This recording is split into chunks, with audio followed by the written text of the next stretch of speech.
तो जैसा कि आप देख सकते हैं कि आज का हमारा टॉपिक रिफ्लेक्शन ऑफ लाइट यानी कि प्रकाश का परावर्तन होने वाला है।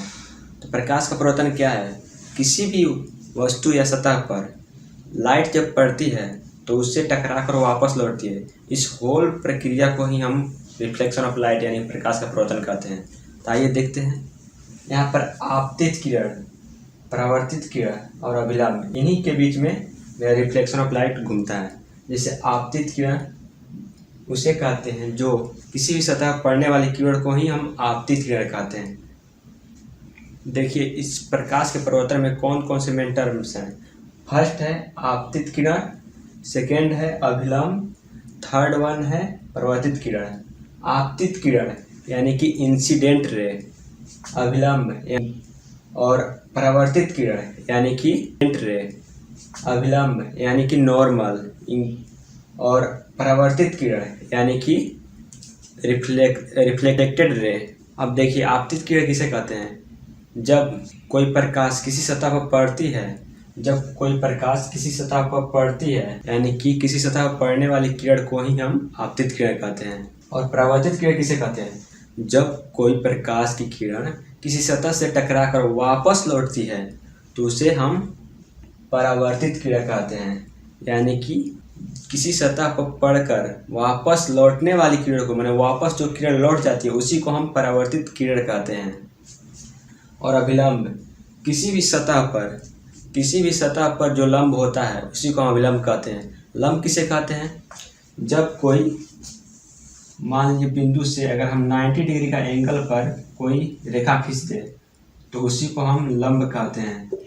यहाँ पर जो सतह से मेरा लंब खींचा गया उसी को हम अभिलंब कहते हैं। तो देखिए प्रकाश किसी सतह से टकराकर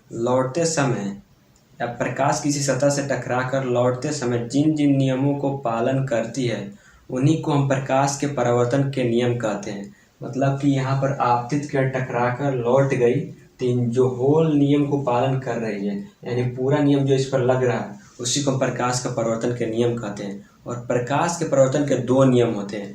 पहला नियम कहता है कि आपतित किरण तथा परावर्तित किरण तथा अभिलंब तीनों एक ही बिंदु पर होगा।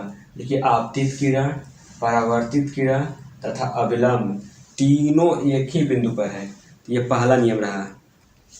और सेकेंड नियम क्या बोलता है कि आपतन कोण परावर्तन कोण के बराबर होता है, यानी कि I बराबर R होता है, यानी कि इंसिडेंट रे बराबर रिफ्लेक्टेड रे होता है। तो देखिए प्रकाश किसी सतह से टकराकर लौटते समय जिन जिन नियमों को पालन करती है उन्हीं को हम प्रकाश के परावर्तन के नियम कहते हैं। मतलब कि यहाँ पर आपतित किरण टकराकर लौट गई तो जो होल नियम को पालन कर रही है यानी पूरा नियम जो इस पर लग रहा है उसी को हम प्रकाश का परावर्तन के नियम कहते हैं। और प्रकाश के परावर्तन के दो नियम होते हैं। पहला नियम कहता है कि आपतित किरण तथा परावर्तित किरण तथा अभिलंब तीनों एक ही बिंदु पर होगा। देखिए आपतित किरण, परावर्तित किरण तथा अभिलंब तीनों एक ही बिंदु पर है। ये पहला नियम रहा। और सेकेंड नियम क्या बोलता है कि आपतन कोण परावर्तन कोण के बराबर होता है, यानी कि I बराबर R होता है, यानी कि इंसिडेंट रे बराबर रिफ्लेक्टेड रे होता है।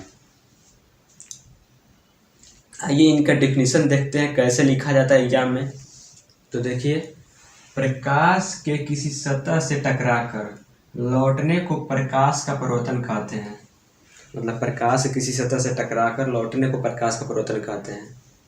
प्रकाश किसी सतह से टकराते और लौटते समय जिन जिन नियमों को पालन करता है उसे प्रकाश के परावर्तन के नियम कहते हैं। मतलब प्रकाश किसी सतह से टकराकर लौटने को जिन जिन नियमों का पालन करता है उसे प्रकाश के परावर्तन के नियम कहते हैं। इसके दो नियम हैं।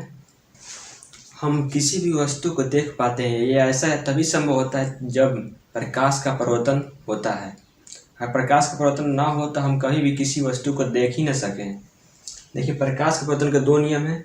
आपतित किरण तथा परावर्तित किरण तथा आपतन बिंदु पर खींचा गया अभिलंब तीनों एक ही समतल में होते हैं। मतलब कि ये आपतित किरण तथा परावर्तित किरण तथा इस पर खींचा गया अभिलंब तीनों एक ही समतल में होते हैं, मतलब तीनों एक ही बिंदु पर मिलते हैं। दूसरा क्या है, आपतन कोण परावर्तन कोण के बराबर होता है, यानी कि I जो होगा R के बराबर होगा, यानी कि इंसिडेंट रे बराबर रिफ्लेक्टेड रे होता है। इस वीडियो के लिए इतना ही। नेक्स्ट लेक्चर में नेक्स्ट टॉपिक डिस्कस करेंगे।